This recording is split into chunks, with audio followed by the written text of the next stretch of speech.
Hi guys, welcome to West Wales. We're in Newquay and we're going to start a series with Philip Zerilli, okay, in his Llanarth group. We're going to look at his Kalari in West Wales, the first ever Kalari in Europe or in the Western world. So it's the first ever Kalari outside of India. We're going to interview the man himself, a pioneer in actor training, a pioneer in human development and in the martial art of Kalari Payat, as well as Wu style Tai Chi. We thought to have a picturesque view of showing you the wild west of Britain. So Philip from the United States moved all the way to West Wales, as you say, very close to the coast, in this beautiful seaside town.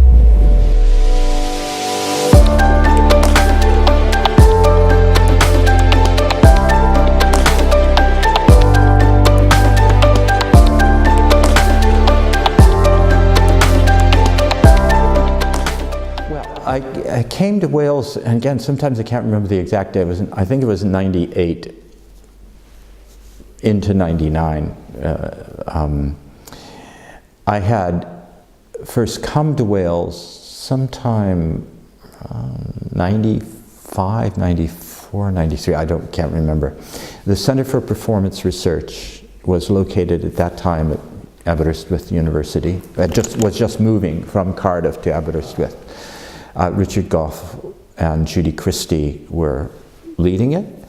And it was an extraordinary organization at that time because it was bringing in people from all over the world to do performer training, to do research seminars, to really create an environment for inquiry, practical in the studio as well as reflective, on theater and performance.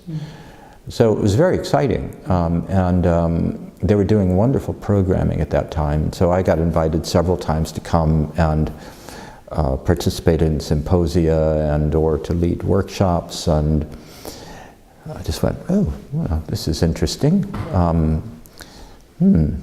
Might I move? I'd thought about moving from the US for a long time, actually, so it wasn't, this wasn't a surprise, but at that time, of course, where we are compared to where we are now in relation to issues of austerity, of Brexit, unfortunately, they weren't on the horizon. We were in an era of big hope and expansion and expanding ideas and so on. My theater work, which I haven't talked a lot about, my actual theater work, which is what I do, is very much something that has a very strong European influence. I won't say English or English language influence, but European outlook in terms of the kinds of playwrights and influence I've had, from Jerzy Grotowski, who's Polish director, to, anyway, kind of types of theater work that have influenced me have primarily been European, not Shakespeare. But I like Shakespeare, I love Shakespeare, but that's not what I was interested in doing, or musicals or whatever, more European. So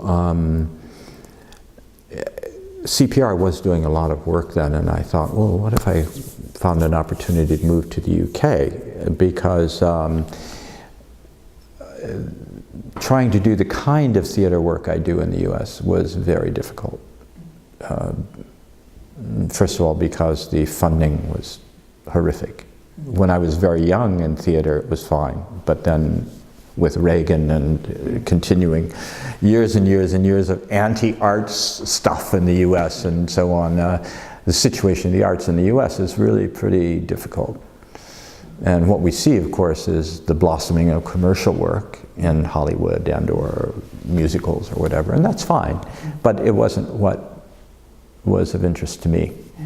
I was interested in live onstage performance work. So I had the opportunity to move to the UK, and I did, because I've always taught at acting schools and or university because I love teaching. And it's the only way in the US, and now here in the UK as well, if you're interested in live performance, you can't make a living as a director or an actor unless you do film and television.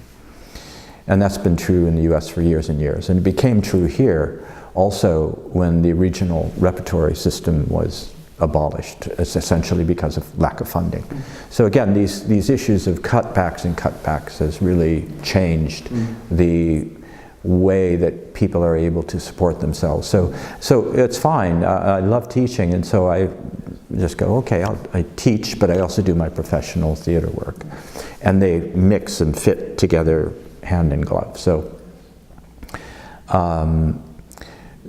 So when I moved to the UK, first of all, I taught for a short while at Surrey, then I got a position at Exeter University, where I was based for many years and ran a really wonderfully successful program. But when I moved here, I had the idea, I'm going to establish a home base, permanent home base in Wales.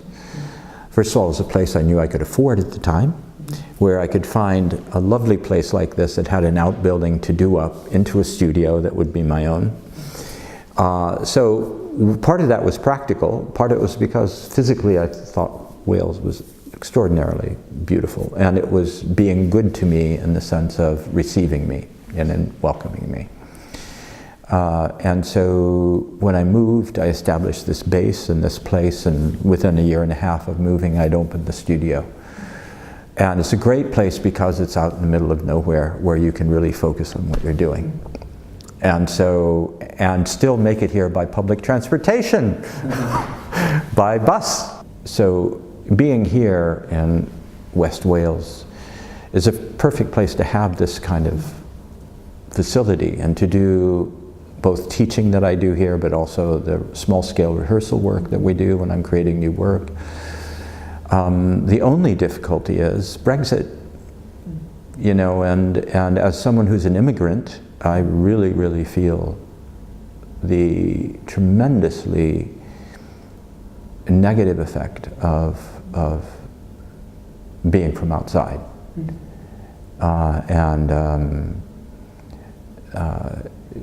And so if I would not move to the UK, and I would not advise someone to move here today. There's such a negative atmosphere around people coming in from outside. Although whenever I mention that, of course, people immediately, oh, we don't mean you.